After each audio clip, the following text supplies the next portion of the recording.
Hello guys, welcome on my doctors. Hopefully आप सब लोग ठीक होंगे।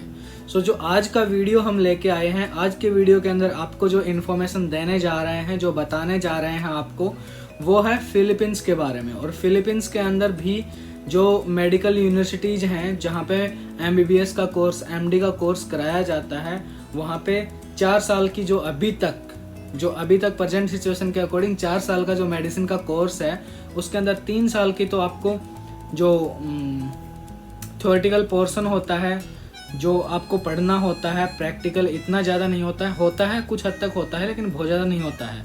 तो वो होते हैं 3 साल। तो 4th ईयर जो होता है वो आपका क्लर्कशिप के नाम से बोला जाता है यहाँ पे। वो पूरा प्रैक्टिकल होता है, मतलब पूरा आपको हॉस्पिटल एक्सपोजर मिलेगा, आपको हॉस्पिटल में ले जाया जाएगा, आपके रोटेशंस चलेंगे। अब वो कौन कौन से सब्जेक्ट्स हैं जिनके रोटेशंस होते हैं कॉलेज के अंदर, और उनके अंदर क्या क्या बताया जाता है, क्या क्या सिखाया जाता है, और कुछ करने देते हैं या नहीं देते हैं, क्योंकि ये सारा एक्सपीरियंस मैं आपको बता पाऊँगा क्योंकि मेरे अभी ऑफलाइन रोटेशंस चल रहे हैं। अभी मेरा सर्जरी फिनिश हो गया, OB फिनिश हो गया, और कुछ सब्जेक्ट बचे हुए हैं जो कि फिनिश हो जाएंगे आने वाले कुछ टाइम के अंदर। इसका एक्सपीरियंस कैसा है, तो सोचा कि मैं आज आपसे ये शेयर कर दूँ। इसका एक्सपीरियंस है कि सबसे पहले जो स्टार्टिंग हुई थी वो हुई थी पीडियाट्रिक्स से। अब एक बार मैं सब्जेक्ट्स बता देता हूँ आपको, टोटल कितने सब्जेक्ट हैं। सबसे पहले स्टार्टिंग हुई थी पीडिया से, फिर उसके बाद में ऑप्थेल्मोलॉजी, और उसके बाद में ENT के बाद में स्टार्ट हुआ था PMCH, जो कि अपने इंडिया के अंदर PSM भी बोला जाता है। PSM के बाद में है सर्जरी, OB-GYN, और OB-GYN के बाद में अभी स्टार्ट हुआ है एनेस्थीसिया के बाद में रेडियोलॉजी होगा, रेडियोलॉजी के बाद में ER, और फिर साइकेट्रिक, और फिर लास्ट होगा मेडिसिन। ये कितने ड्यूरेशन के यहाँ पे करवाए जाते हैं और कैसे करवाए जाते हैं, अच्छे से करवाते हैं या नहीं करवाते हैं।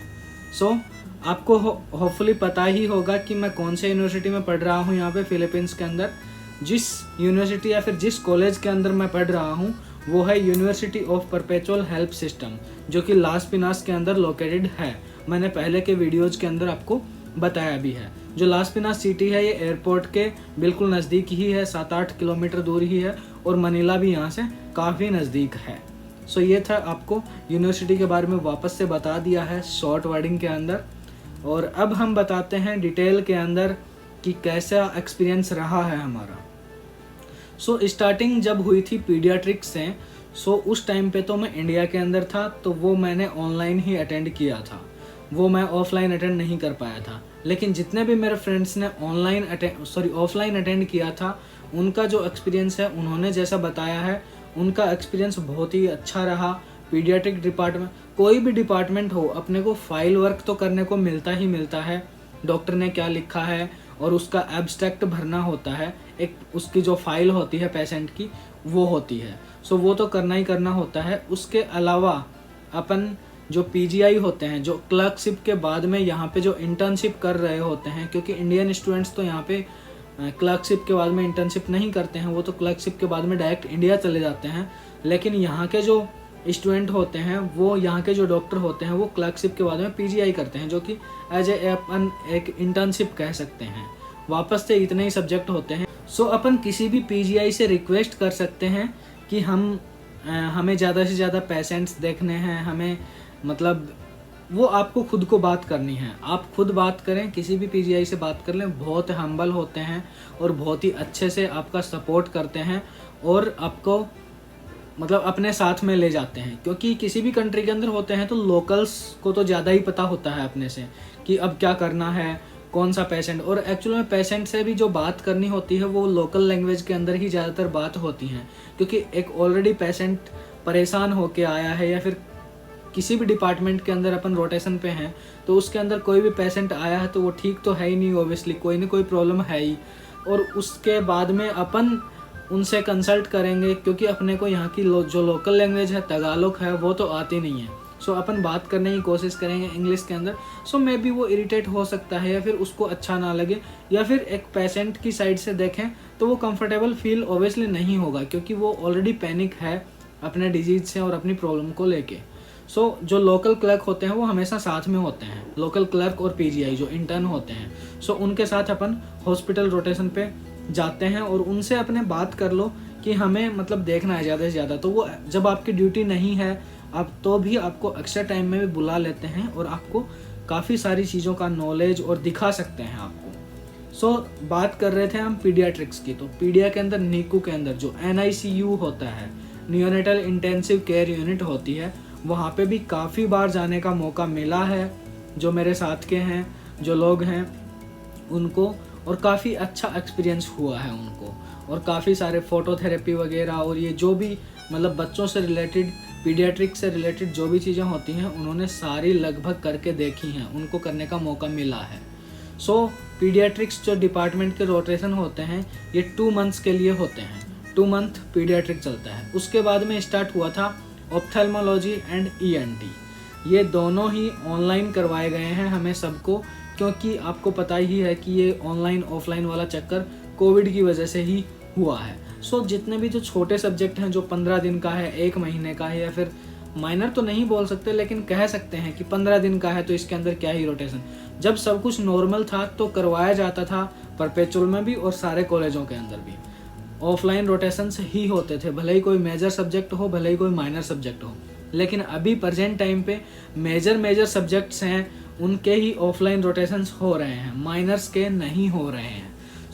ऑप्थेल्मोलॉजी और ENT 15-15 दिन के रोटेशंस थे इनके, तो 1 महीना इनका हो गया। ये हमें ऑनलाइन ही करवाया गया था। तो ऑनलाइन के अंदर भी हमें PPT होती है, प्रेजेंटेशन होता है, वो प्रेजेंट करना होता है डॉक्टर के सामने, और हमें वो केस स्टडी देते हैं, केस देते हैं कोई भी, इसका डायग्नोस पता करो, इसके ऊपर एक PPT बनाओ, क्या ट्रीटमेंट दोगे, क्या होगा, तो वो सब करना होता है। तो वो भी काफ़ी इंटरेस्टिंग होता है और नॉलेजफुल होता है। अगर कोई ईमानदारी से कर रहा है कोई स्टूडेंट, तो ऑब्वियसली वो आपको काफ़ी हेल्प करने वाला है। ऐसा नहीं है कि जस्ट ऑनलाइन है तो क्या ही हेल्प होगी, हमारा क्या ही नॉलेज बढ़ेगा, उससे भी अपने को काफ़ी सारी चीज़ों का पता लगता है। और फिर जब क्लास के अंदर प्रेजेंट करते हैं तो जो डॉक्टर्स हैं वो भी काफ़ी सपोर्टिव हैं। कोई 1-2 डॉक्टर कभी इरिटेट हो गया तो कोई बड़ी बात नहीं है, हो सकते हैं, क्योंकि उनके ऊपर भी वर्क स्ट्रेस होता है और फिर बाद में क्लासेस लेना और ये सब चीज़ें भी होती हैं। बाकी सब जो जितने भी डॉक्टर्स हैं अभी तक जितना भी एक्सपीरियंस हुआ है काफ़ी अच्छे हैं, काफ़ी हम्बल है और काफ़ी अच्छे से अगर चीज़ें नहीं आती हैं तो समझाते हैं वो अपने को। उसके अंदर प्रेजेंटेशन के अंदर काफ़ी हेल्प करते हैं वो लोग और समझाने की और समझने की कोशिश करते हैं। अब इनके बाद में स्टार्ट हुआ था PSM, जिसको अपने इंडिया में PSM बोलते हैं और यहाँ पे PMCH बोलते हैं। वो भी हमारा ऑनलाइन ही हुआ था। उसके अंदर तो ज़्यादा कुछ करवाया नहीं, ज़्यादा कोई काम भी नहीं था, जस्ट ऑनलाइन क्लास ही होती थी और अटेंडेंस होती थी। इसके बाद में सब्जेक्ट स्टार्ट हुआ था सर्जरी, जो कि मेरा यहाँ पे पहला ऑफलाइन रोटेशन था, क्योंकि मैं दिसंबर के अंदर आ गया था और ये फरवरी के अंदर स्टार्ट हुआ था। ऑब्वियसली मैं ऑफलाइन स्टार्ट करने वाला था और किया मैंने।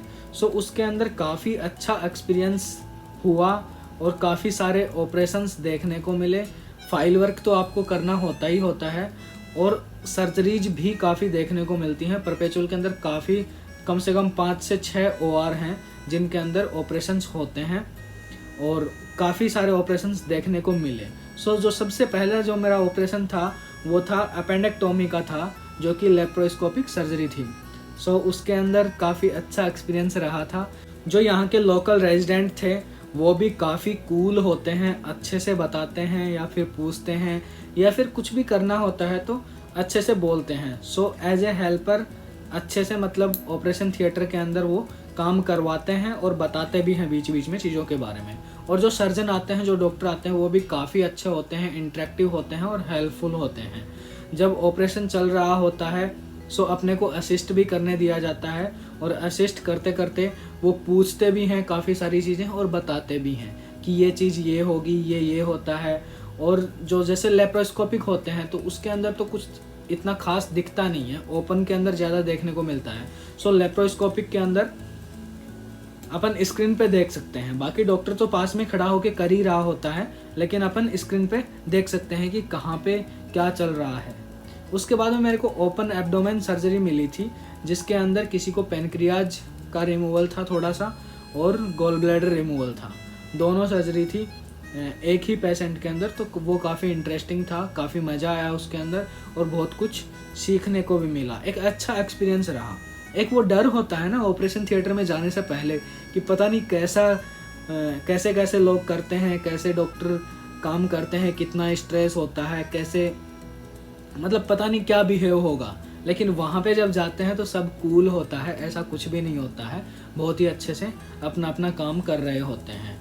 और भी काफ़ी सर्जरीज देखने को मिली थी मेरे को, मैं बताने लगूंगा तो वीडियो काफ़ी लंबा हो जाएगा, सो इनको यहीं पे फिनिश करते हैं। तो सर्जरी के जो रोटेशन थे वो 2 महीने के लिए थे, तो 2 महीने खूब देखने को मिले, रात को भी जाने को मिला और दिन में भी और सुबह भी खूब सर्जरीज देखने को मिली थी। इसका सबसे ज़्यादा बड़ा फ़ायदा ये हुआ कि बहुत सारे बच्चे थे वो इंडिया के अंदर थे और इंडिया से ही ऑनलाइन कर रहे थे, और जो हम लोग थे फिलीपींस के अंदर, हम बहुत कम लोग थे, तो जितने कम होंगे उतना ही ज़्यादा रोटेशंस मिलेंगी, उतनी ही ज़्यादा सर्जरी देखने को मिलेंगी, तो वो फ़ायदा हुआ था। तो उसके बाद में हमारा स्टार्ट हुआ ओबी-गायनी। सो ओबी-गायनी के अंदर भी कंपैरेटिवली सर्जरी से कंपेयर करें तो कम काम था, लेकिन फिर भी काफ़ी हद तक अच्छा था। और उसके अंदर जैसे सिजेरियन डिलीवरीज हैं, नॉर्मल वेजाइनल डिलीवरी है, या फिर हिस्टेक्टोमी है। हिस्टेक्टोमी के ऊपर मैंने एक वीडियो ऑलरेडी अपलोड किया हुआ है, जो कि हमने खुद ने अच्छे से असिस्ट किया था और देखा था उसको। सो ये सारी चीज़ें भी हमें करवाई गई हैं, और साथ में ओपीडी के अंदर सब लेके गए हैं हमें। सबसे बड़ी बात है कि हमें ओबी-गायनी की ओपीडी में लेके गए हैं, और ओपीडी के अंदर एक जो लोकल पीजीआई होता है या फिर रेजिडेंट होता है, उसके साथ में हमें एक इंटरनेशनल क्लर्क को रखा था। सो जितने भी होते हैं, जो भी डायग्नोस कर रहे होते हैं, पेशेंट्स को देख रहे होते हैं, सो उनके पास में एक एक इंटरनेशनल क्लर्क होता है, और वो बात तो पेशेंट से टगालोग के अंदर ही करते हैं, लेकिन अपने को फिर बाद में पेशेंट के सामने ही इंग्लिश में समझा दिया जाता है कि इसको ये प्रॉब्लम है, ये इसका डायग्नोस हुआ है, इतने दिन से ये प्रॉब्लम है, और ये अभी रूटीन चेकअप के लिए आए हैं या फिर किस लिए आए हैं। वो सारी चीज़ें अपने को जो लोकल पीजीआई होता है वो इंग्लिश के अंदर समझा देता है या फिर बता देता है। तो ये काफ़ी अच्छा था, इंटरेस्टिंग था। अब इसके बाद में ओबी के बाद में जो सब्जेक्ट्स स्टार्ट हुए हैं वो हैं एनेस्थीसिया स्टार्ट हुआ है। सो ये जो अभी 4 सब्जेक्ट मैं बताऊंगा ये ओनली 15-15 दिन के ही हैं, तो ये 2 महीने के रोटेशंस बनते हैं, और ये चारों भी माइनर सब्जेक्ट हैं, तो हमें ऑनलाइन ही करने को मिलेंगे। बैड लक है कि हमें हॉस्पिटल जाने को नहीं मिलेगा, हॉस्पिटल जाते तो कुछ हद तक कुछ और सीखते, लेकिन ये ऑनलाइन ही करना पड़ेगा। तो एनेस्थीसिया 15 दिन के लिए है, ऑनलाइन होगा। इसके बाद में रेडियोलॉजी स्टार्ट होगा, इसके बाद में ईआर स्टार्ट होगा, और उसके बाद में साइकेट्रिक होगा, जो कि चारों के चारों सब्जेक्ट 15-15 दिन के हैं। और फिर जो लास्ट सब्जेक्ट होगा वो होगा मेडिसिन, और वो होगा ऑफलाइन। तो उसके अंदर गाइज काफ़ी ज़्यादा मज़ा आने वाला है, और काफ़ी ज़्यादा सीखने को भी मिलेगा, ओपीडी में भी जाने को मिलेगा, फाइल वर्क भी करने को मिलेगा। सो काफ़ी ज़्यादा अच्छे से होने वाला है मेडिसिन। सो उसका हमें भी वेट है, और हम भी आपको उसका एक्सपीरियंस अलग से शेयर करेंगे कि कैसा रहा हमारा वो एक्सपीरियंस मेडिसिन का, कि उसके अंदर क्या करवाया। सो जल्द ही फिनिश होगा और हम आपको बताएंगे। सो ये थी सब्जेक्ट्स के बारे में जानकारी, कि कितने कितने टाइम के कितने कितने ड्यूरेशन के सब्जेक्ट्स होते हैं और कैसा एक्सपीरियंस रहा। तो ओवरऑल हम कह सकते हैं कि अच्छा एक्सपीरियंस रहा है इंटर्नशिप का या फिर क्लर्कशिप का। इंडिया के अंदर अभी तक जो फिलीपींस से स्टूडेंट आ रहे हैं और जो यहाँ से क्लर्कशिप करके आ रहे हैं, उनको वापस से इंटर्नशिप करने की कुछ स्टेट में ज़रूरत है, कुछ में नहीं है। सो ये तो कंट्रोवर्सी वाला ही सवाल होता है। सो इसके बारे में तो कुछ कह नहीं सकते। अभी एनएमसी और ये सब अपनी गाइडलाइंस और अपने रूल रेगुलेशंस कंटिन्यूसली चेंज कर रहे हैं, तो पता नहीं इसके ऊपर तो क्या होगा।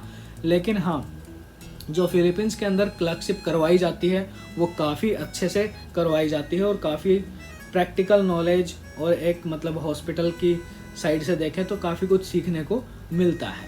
सो गाइज, मैं उम्मीद करता हूँ कि ये वीडियो है ये आपके लिए काफ़ी हेल्पफुल रहेगा। आपको सब्जेक्ट्स के बारे में नॉलेज मिलेगा, कितने टाइम का क्या होता है, और होपफुली आपको अच्छा लगेगा। सो अगर आपको वीडियो अच्छा लगे तो प्लीज़ शेयर करना और चैनल को सब्सक्राइब करना। Thank you guys.